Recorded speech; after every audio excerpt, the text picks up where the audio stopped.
Eftir að ég kynnti starfinu í Krabbameinsfélagi Akureyrar þá kom ýmislegt upp á teiningin eins og að hitta aðra með sama sjúkdóm og taka, eins og við köllum, taka reglulega hitting. Og við byrjuðum að hittast á laugardögum og vorum bara fáir í fyrstu, byrjuðum strax fyrstu 2014. Og vorum bara sára fáir í byrjun, svo hefur þetta smátt og smátt hlaðið utan á sig. Þannig á síðasta laugardag þá vorum við held ég 16 eða 17, aldrei verið eins mikil mæting. Og þarna sem sagt hittast menn og að vera saman bækur og aðeins að segja eins og ég að gera núna, segja sögu sína, en ekki mikið að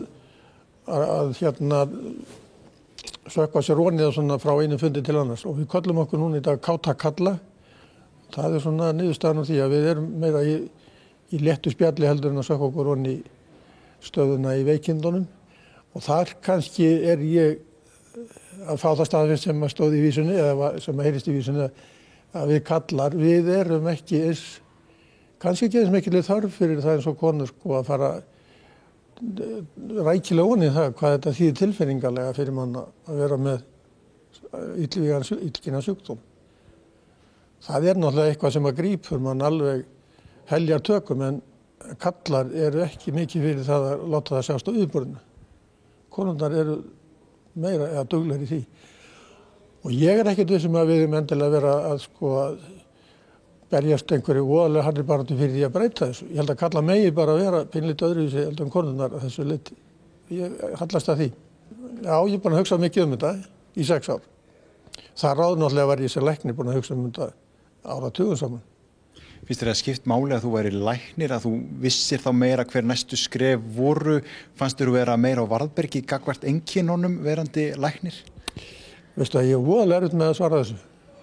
Það sem ég lærði krabbamein sem læknir eða læknanemi og framan af, það úrelt í dag.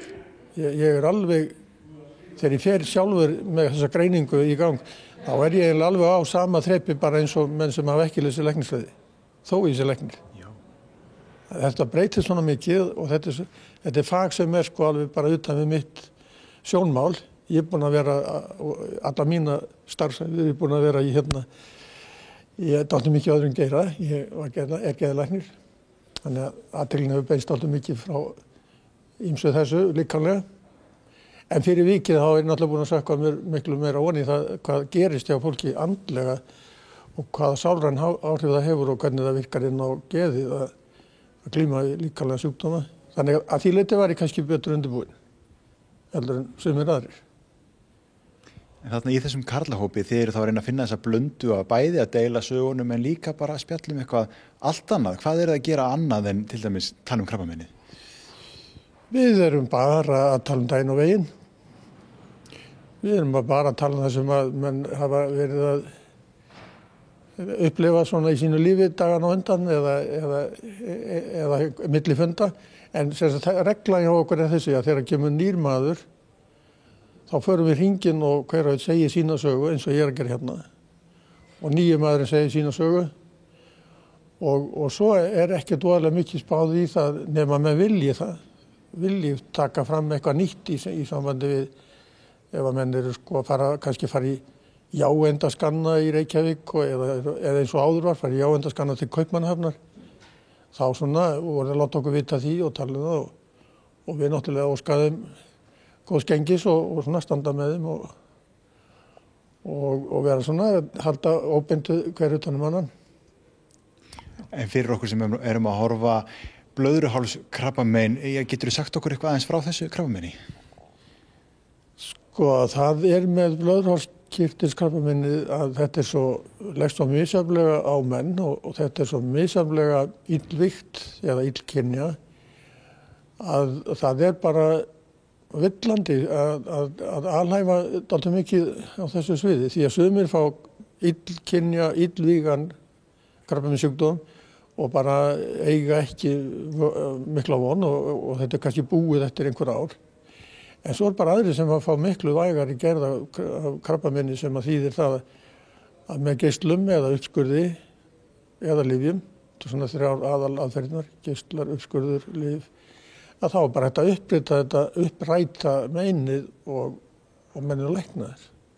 þó að það megi aldrei segja, eða ég hef það frá hérna mínum gúrú, að ef maður hafi fengið krabbaminn þá má maður aldrei segja að maður sé læknaður af krabbaminni. Maður þá með þetta krabbaminn, en það þetta slá það þvílíkt niður með réttri meðferð að maður verður ekkert varfið og maður lifir jafn lengi eins og þeir sem ekki eru með það. Þannig er þetta, en að alhæfa það er voðalega erfitt, því að þetta eru mismunandi svæsnar gerðir af krabbaminni. En er það einmitt þess vegna sem þú heldur áfram að taka þátt í starfinu þótt að þú sért innan þessa gæsalappa eða sviga læknaður? Já, sko þó að ég sé í bili í hópi þeirra sem að telja sig heppna miðað við suma aðra, að þá er ég áfram í þessari deild og verð í þessari deild alveg út minn tíma.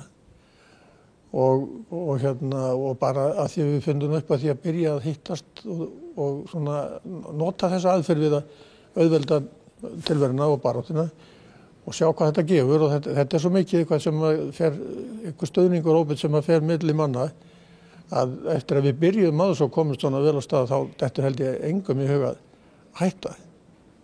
Þetta er bara eitthvað sem er orðinn partur af tilverunni, vikulegi fundi. Að eiga góðan vin er ómetanlegt, sérstaklega þegar á reynir. Hérna næst ætlum við að heyra í Pétri. Hann greindist með krabbamein, alveg eins og vinur hans, Jón Gunnlaugur. Bara ná saman dag hann greindist, það var búið að greina þetta. Þá talaði ég svona aðeins við hann og svona, og svo þegar hann er búinn í aðgerðinni og kominn upp á spítala, þá vissi ég að hann væri örugglega langt niðri, sko. Það er svona erfiðasti tíminn þegar maður er að byrja í meðferð. Þá fór ég upp á spítala til hans og ræddi við hann og sagði hann bara nákvæmlega, held ég þessi eini maðurinn held ég, sem ég hef sagt nákvæmlega hvað ég hugsaði allan tímann og hvað fór í gegn með mér og hvað ég þurfti að berast við. En ég bara vildi vita hann svona ef ég geti hjálpað honum. Þannig ég held að hann sé örugglega eini af öllum sem ég hef sagt þetta. Þannig ég var mjög opinskár og einlægur, bara hvað ég hugsaði, hvað ég hjálpaði og hvað hann þurfti að búast við og hvað var erfitt, en hann mætti ekki gefast upp á því, sko. En þetta var erfitt. Talaði svolítið mikið við hann og mjög opið og einlægt bara hvað ég hef verið gangið gegnum og hvað ég þurfti að hugsa og svo mátti að reynda að meta hvað hann þurfti, hvað hann vildi og ég held að sé ég þurfti mjög lítið, ég svona tæklaði þetta svolítið sjálfur og fjölskyldan kannski fannst henni pínu útilokuð frá þessu því ég vildi bara gera þetta sjálfur, en það var mín leið og ég er ekki sem það sé kannski endilega mælt með því. Það getur snúist upp í andhverfu sína, en ég held að það sé mjög misjafnt hvað menn þurfa, sko. Erfiðast í þessu er að berast við sjálfan sig. Maður þarf að takla sjálfan sig og hugsanirnar og það kemur svona ýmislegt upp bara hvað en mér finnst alltaf mikilvægast að horfa hvert og allar stefnu. Þetta er upp og niður og alls konar hugsanir sem að bæja þér af réttri leið og mér fannst alltaf mikilvægast að halda stefnunni hvert ég ætlaði að stefna, hvar ég ætlaði og það var að ná bata og ég ætlaði að standa þar og það er eiginlega svona mikilvægast finnst mér, sko, að láta ekki neikvæðar hugsanir draga sig niður. Bíja mörgu svona gegnum íþróttir og annað sem að ég er svona að stjórna huganum og stjórna væntingum og svona reynslu í því, sko, sem ég notaði mikið.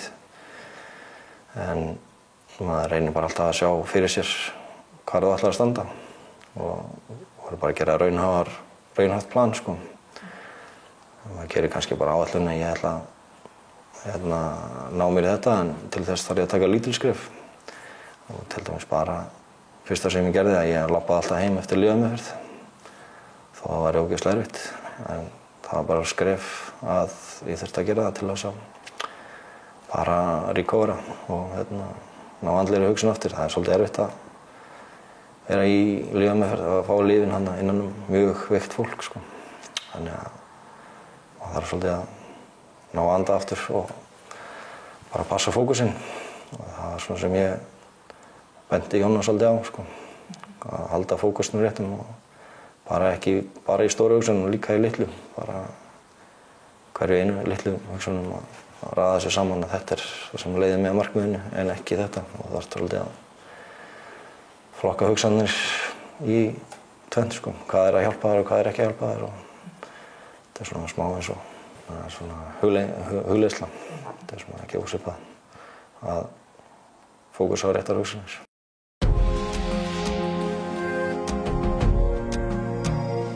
Þórgnýr, gildi vináttunar, hvaða máli skiptir hún varðandi karla og krabbamein?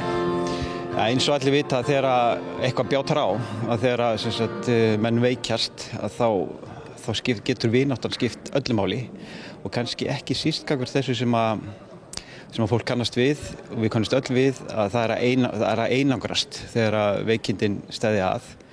Það eru margir vinir sem við þekkjum þetta öll. Við höfum öll haft samviskubit yfir því að hafa dregið okkur í hlé og ekki fundist við standa nógu vel með vinum okkar þegar þeir veikjast. Og þetta er mjög skrítið af því að það ætti að vera svo eðlilegt en stundum verður þröskuldurinn alveg ógnarhár. Þannig að ef maður hefur ræktað vináttuna vel, ef maður hugsar hana eins og eitthvað sem þú þarft sífellt að sinna, þá eru líklegir til að halda þegar harðnar á dalum. Og þetta þekkir þú alveg af eigin raun? Já, og kannski fyrst og fremst bara þannig að sem vinur þá þekki ég sjálf mig í báðum hlutverkum. Í hlutverkinu þar sem að ég beygði af og var ekki til staðar eins og ég hefði átt að vera, en svo hefur mér líka tekist að standa mjög vel með vini sem að gekk ekki veikindi og það er óbóðslega mikið lífsfylling í því fólkin sem að allir kannast við, sem að reynt hafa. En oft mitt þá veit maður ekki alveg hvernig maður á að nálgast fólk, hvað má ég segja og hvað má ég ekki segja? Já, ég veit það og ég held að flestir kannast við ráðin ekki endilega segja svo mikið.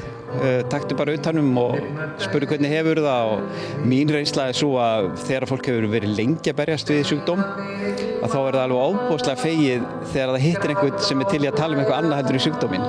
Þannig að það er eitt, sem sagt, að óttast ekki orðaleysið, myndi ég segja, af því að vináttan fyllir alltaf upp í það á endanum. En það skiptir máli í sig líka saman að hugsa sig, alveg eins og hugsa náungan. Já, ég held í raun og veru að það sé satt, að þú þurfir að elska sjálfa þig í bestu merkingu þessa orðs, þess að líða vel í sjálfu þér. Það er svona ákveðin forsenda þess að þú getur gefið vinum þínum þegar á þarf að halda. Mjög viðeigandi að 2 ástfangar flugvélar séu hérna í bakgrunni hjá okkur. Nákvæmlega, þetta er eins og hafa verið pantað, þetta er undirspil. Þórgnýr, takk kærlega fyrir. Takk. Krabbamein leggst ekki aðeins þungt á þá sem að greinast með það, heldur líka fólkið í kring. Hérna næst ætlum við að fá að heyra það hvernig er að vera maki einhver sem greinist með krabbamein. Á meðan Magnea var að berjast fyrir sínu lífi, oft ein í Reykjavík, var Sævar, maðurinn hennar, að púsla saman lífinu með dætrónum og syni sínum á Akureyri. Þetta var ekkert grín, sko. Maður svona gerði sig ekki grein fyrir þessu hvað það var í gangi, sko. En þetta er bara verkefni sem þarf að leysa, sko. Er maður einhvern tímann undirbúinn? Getur maður verið undirbúinn undir svona? Nei, alls ekki, sko. Þetta var rosalega erfitt og allt það sem hún gekk í gegnum var bara rosalegt, sko. Maður gerði sig ekki alveg grein fyrir þessu. En svo eins og í dag, sko, þegar hún greindist núna, sko, þá fór maður að svona fara upp á krabbameinsfélag og taka þátt meira í því dæmi. Þetta er bara fullt af svona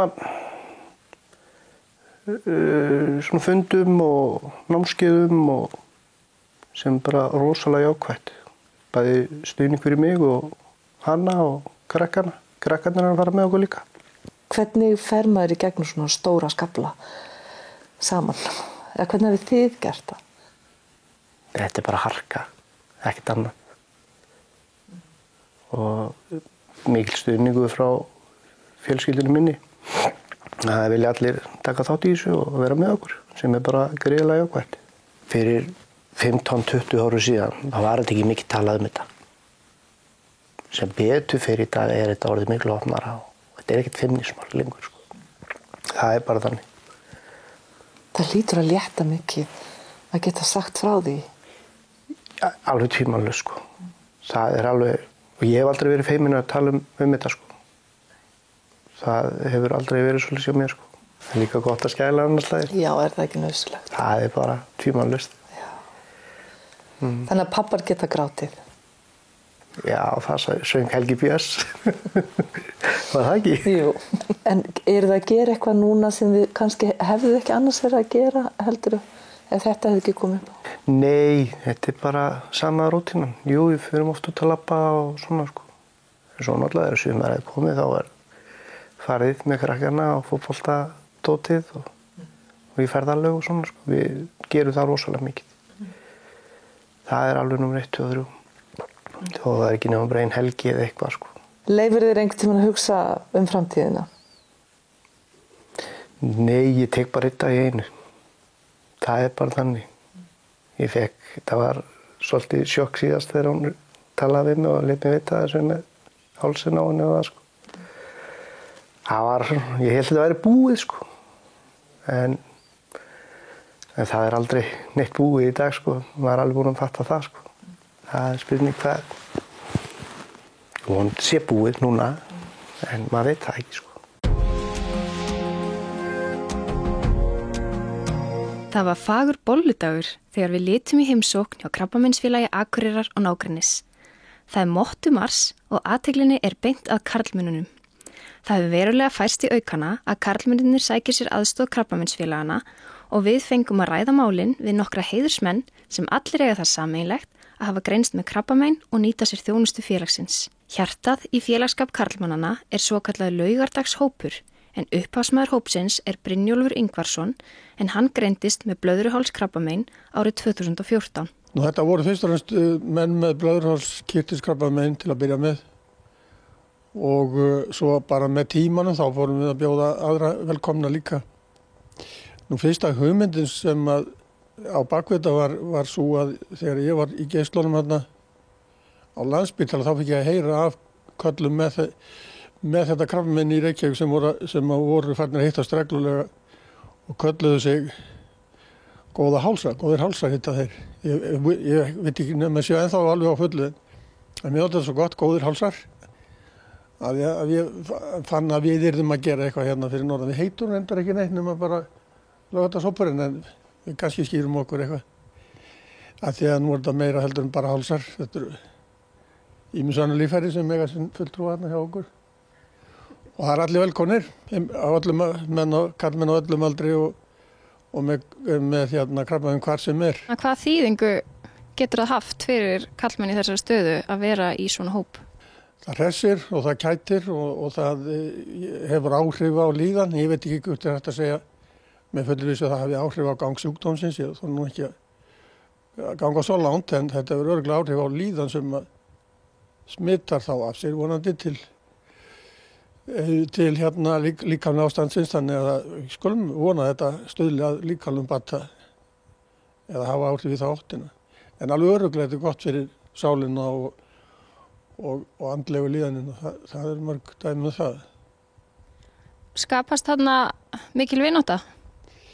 Já, þarna skapast mikil samkennd. Þetta nú menn sem koma bara úr öllum áttum og þekkjast nú yfirleitt ekki mikið áður en þeim byrja á þessum fundum. Og það verður mikil samheldni og með eiga mjög auðvelt með að halda uppi í stemmingu á vikulegum fundum. Það margt í boði hjá Káun fyrir þá sem þangað sækja. Til að mynda hægt að koma á ýmis námskeið sem geta hjálpað til með andlega þáttinn, sem dæmi má nefna námskeið í núvitund og hugrænni atferlismeðferð. Mér finnst þessi hugræna atferlismeðferð, hún hefur gert dálítið mikið fyrir mig, mér finnst ég skilja hann alveg núna, að maður reynilega að gera sér grein fyrir kannski slæma tilfinningum eins og kvíða og finna hvað það sem orsakar það. Og eins þá, þessi hugræna atferlismeðferð, hún gefur mann eiginlega verkfæri til að vinna með þetta. Og hvernig maður getur reynt að breyta hugsuninni. Þannig að koma aðrar hugsanir í staðinn fyrir slæmar hugsanir og og þannig getur maður smátt unnið til dæmis á kvíða, sko. Þannig að þetta einhver leið til þess að beisla hugan eiginlega. Þetta raun að vera eins og ég lít á þetta, þá er þetta bara verkværi. Og hefur þið þótt auðvelt að tileinka þér þetta? Ég svona rétt byrjaður á en ég finna að þetta virkar. Ég ætla mér að vinna mikið meir í þessu. Baldur Marinusson tók eftir auglýsingu frá Káin námskeiðin sem í boði og hafði samband við félagið þess vegna. Í kjölfar þess að vera boðin velkomin á námskeið fór hann að taka meiri þátt, til dæmis að sækja hittinga með laugardagshópnum, leikfimi og fleira. En hverju hefur það breytt fyrir hann? Mér finnst það breytt svo miklu fyrir mig að fá þessi verkværi í hendurna til að vinna með tilfinningar. Ég er alltaf með dálítið svona kvíða og þetta hjálpaði mér dálítið mikið við það.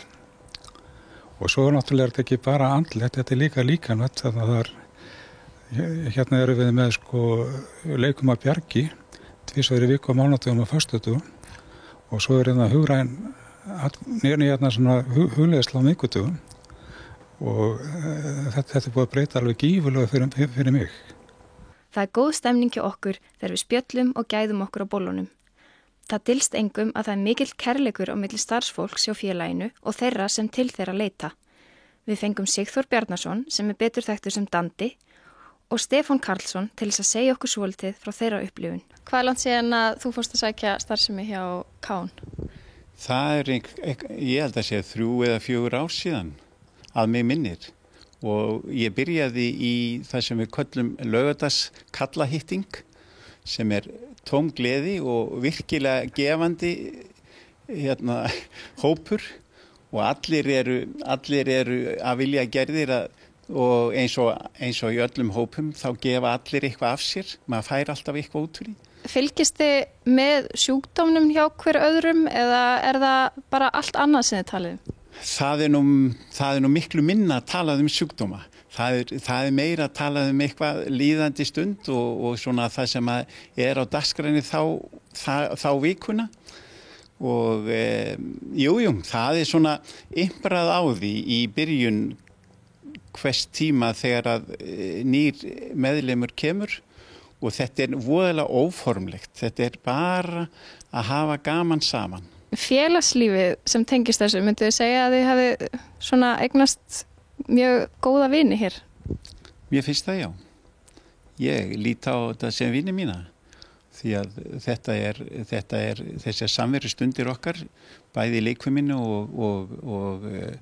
og þessu pallborði sem við erum að mæta 10-12 kallar og alltaf að fjölga og vonandi bara heldur þetta áfram því að aðstæðan er fyrir hendi hér. Þetta gjörbyltist eftir við fórum í þetta húsnæði og þetta góða fólk sem starfar hérna, það er búið að umvefja okkur þann tíma sem að þær hafi verið hér og við njótum góðs af því að þær gefa svo mikið af sér og við reynum að gefa þeim líka eitthvað.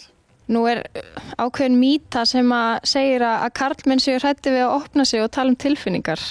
Hvað segir þið um það? Ég held að það sé nú misskilningur. Það er mesti misskilningur. Við getum tárast líka. Hvaða skilaboð hafið þið fyrir karlmenn sem kannski sitja heima og fara ekki og hitta aðra í sömu spórum? Við hvetjum þá bara endilega til að mæta hérna og skoða þetta. Já, endilega. Það verður engin svíkin á að koma í þennan hóp. Bara velkomnir, allir saman. Karlar verðum duglegir við að styðja hvern annan í að vera á varðbergi gagnvart einkennunum og konur þið með alveg vera duglegar að minna okkur á þuklið líka. Ég ætla að kveðja ykkur hérna í þessum síðasta þætti af Körlum og krabbameini. Takk fyrir áhorfið.